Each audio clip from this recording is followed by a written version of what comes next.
What would have beaten you faster? When British historian B.H. Liddell Hart asked that question to captured German commanders in 1946, he expected a technical answer. Something about logistics, air power, industrial capacity. He didn't expect an indictment. Field Marshal Gerd von Rundstedt, the senior German commander in the West, looked at him and described a strategic gift the Allies had given Germany in September 1944. A gift that cost tens of thousands of American lives and extended the war by 6 months. Liddell Hart realized he wasn't hearing a critique of a map.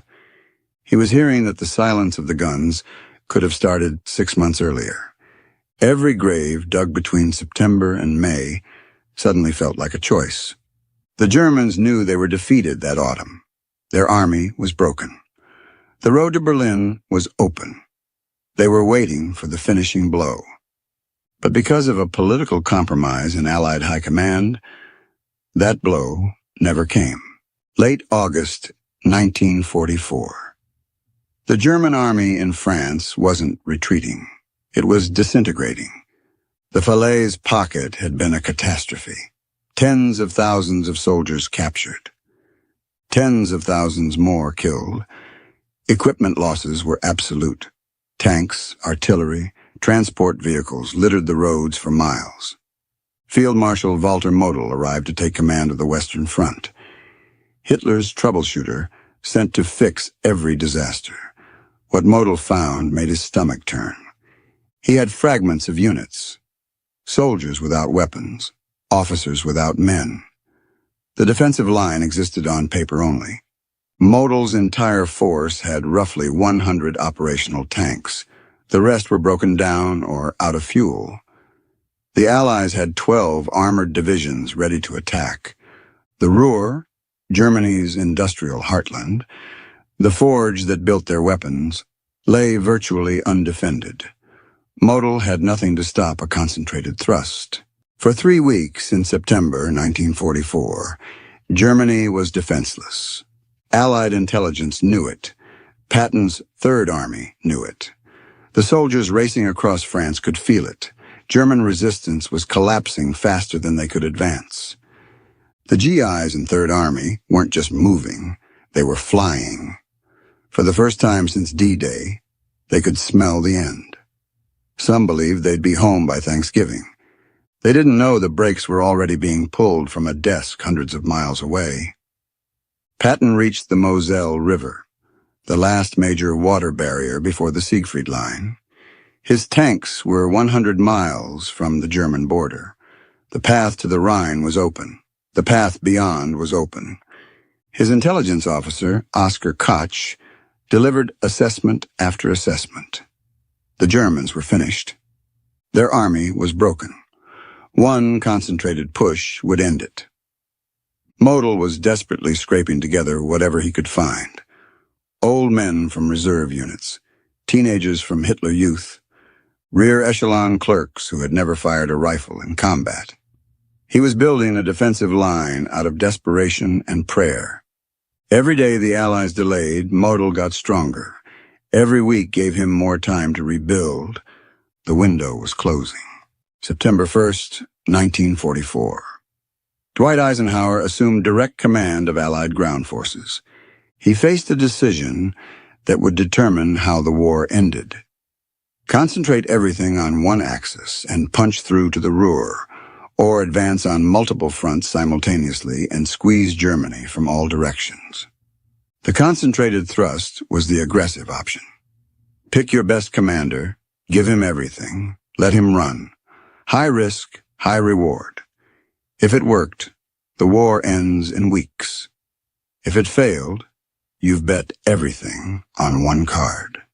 Patton wanted it. American doctrine supported it.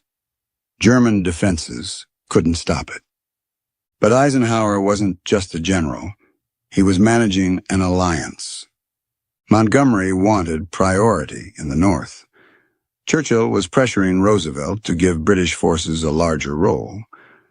Montgomery threatened to go over Eisenhower's head to Churchill if he didn't receive priority.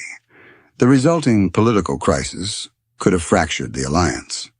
And Patton was politically toxic. The slapping incidents had made him impossible to promote publicly. Giving him supreme operational authority would have caused an uproar in Washington. There was also a logistical problem. The Allies had captured Antwerp on September 4th, one of Europe's largest ports, but German forces still controlled the Scheldt estuary leading to it. Until the estuary was cleared, the port was useless. Clearing the Scheldt was Montgomery's responsibility, but he was focused on Market Garden instead. The broad front meant advancing slowly without a frontline supply port. Eisenhower chose the broad front, not because he didn't understand the map, because he understood the politics. It was the tax paid to keep the coalition together. Patton's Third Army ground to a halt in the first week of September, not because of German resistance, because of empty fuel tanks. The Allied supply system was breaking down. Trucks from the Red Ball Express couldn't move fuel fast enough from the Normandy beaches. Every army was running short. And when Eisenhower had to choose who got priority, he chose Montgomery. Montgomery had convinced Eisenhower to support Operation Market Garden, an audacious airborne assault to capture bridges across the Rhine in Holland. Montgomery promised it would end the war by Christmas. Eisenhower gave him priority for fuel, ammunition, and transport aircraft. American airborne divisions were placed under British command. The entire Allied Air Force was dedicated to supporting the operation. Patton was furious. His army sat motionless while the path to Germany remained open. He told his staff that they were handing the Germans exactly what they needed: time. Market Garden launched on September 17, 1944. It was the largest airborne operation in history, and it failed catastrophically. The British 1st Airborne Division was surrounded at Arnhem. German forces they weren't supposed to encounter cut them to pieces. Of 10,000 men who landed, barely 2,000 escaped. The rest were killed or captured. Total Allied casualties exceeded 17,000. The war would not end by Christmas. As the remnants of the 1st Airborne waded back across the Rhine, the tragedy wasn't just the men lost in the woods of Arnhem, it was the fuel that wasn't in Patton's tanks. The momentum that had been gambled on a shortcut that led to a dead end. Patton had predicted exactly this. He had warned that stopping his advance would let the Germans recover. He had begged for the fuel that went to Market Garden. Nobody had listened. The momentum had evaporated. Walter Model couldn't believe his luck. In the first week of September, he had nothing. A broken army, no reserves, no defensive line. He had reported to Hitler that the situation was hopeless, without immediate reinforcement. Then the Allied advance slowed, stopped in some sectors. The concentrated thrust, he feared, never came. Model worked frantically. He pulled units from quiet sectors. He activated every reserve formation in Germany. He conscripted factory workers and gave them rifles. Day by day, the West Wall, what the Allies called the Siegfried Line, came back to life. By late September, he had a defensive line. By October, he had reserves. By November, he was planning a counteroffensive. The Allies had given him 6 weeks. 6 weeks to rebuild an army from wreckage. 6 weeks that should never have existed. Model knew exactly why he was still fighting. The enemy had spread their forces across a broad front. Instead of concentrating for a killing blow, it was a strategic gift. The war ground on through the winter. Germany surrendered in May 1945, and then the interrogations began. The individual testimonies Liddell Hart collected were damning, but the collective consensus was devastating. When he cross-referenced his interviews, a single sentence emerged, one that Allied politicians wished he had never written. All the German generals to whom I talked were of the opinion that the Allied Supreme Command had missed a great opportunity of ending the war in the autumn of 1944. Rundstedt was direct. He told Liddell Hart exactly what the Allies should have done. The best course would have been to concentrate a really strong striking force with which to break through past Aachen to the Ruhr area. Strategically and politically, Berlin was the target. Germany's strength is in the north. He who holds northern Germany holds Germany. Rundstedt paused, then delivered his conclusion. Such a breakthrough, coupled with air domination, would have torn in pieces the weak German front and forced Germany's collapse. This wasn't an excuse for losing. This was professional military analysis from the man who had commanded Germany's defense. He was explaining exactly how the Allies could have destroyed him faster. And he was explaining why they hadn't. Rundstedt wasn't alone. Blumentritt called it a gift. Von Manteuffel called the broad front strategy fundamentally wrong. Kurt Meyer, the SS Panzer commander, was the most blunt. The backbone of German resistance was broken. They were just waiting for the Allies to notice. General after general, the same verdict. The Reich was given a second lease on life because the killing blow never came. Liddell Hart asked the obvious follow-up question. If a concentrated thrust was the answer, who should have led it? The Germans weren't advocating for Montgomery, despite his arguments for a northern thrust. They had found Montgomery predictable, methodical. You always knew what he would do next. Bradley was competent, but cautious. German commanders could anticipate his movements and prepare defenses accordingly. But when asked about Patton, the assessment changed. Rundstedt reportedly told a Stars and Stripes reporter after his capture that Patton was their best. The American way of war, speed, aggression, armored thrusts, relentless pressure, that was the formula that terrified German commanders. That was what they said would have destroyed them. And that was exactly what coalition politics had suppressed. Patton had been right all along. The enemy confirmed it. Once the September window closed, the Allies faced months of fighting that German generals said was unnecessary. Hürtgen Forest. American forces spent 3 months fighting through dense woodland for terrain that could have been bypassed. 33,000 casualties, one of the bloodiest battles of the European theater. While generals at Schaeff debated coalition harmony, 19-year-olds in the Hürtgen were rotting in frozen foxholes, fighting for every yard of a forest that didn't need to be taken, against an enemy that should have already surrendered. The Siegfried Line, taken by bloody frontal assault because it hadn't been outflanked when it was weak. The battles ground on through autumn and into winter. American soldiers died taking ground that should have been behind them months earlier. Every casualty had a name. Every death produced a telegram to a family back home. German generals, interviewed in comfortable captivity, explained that it didn't have to happen this way. December 16, 1944.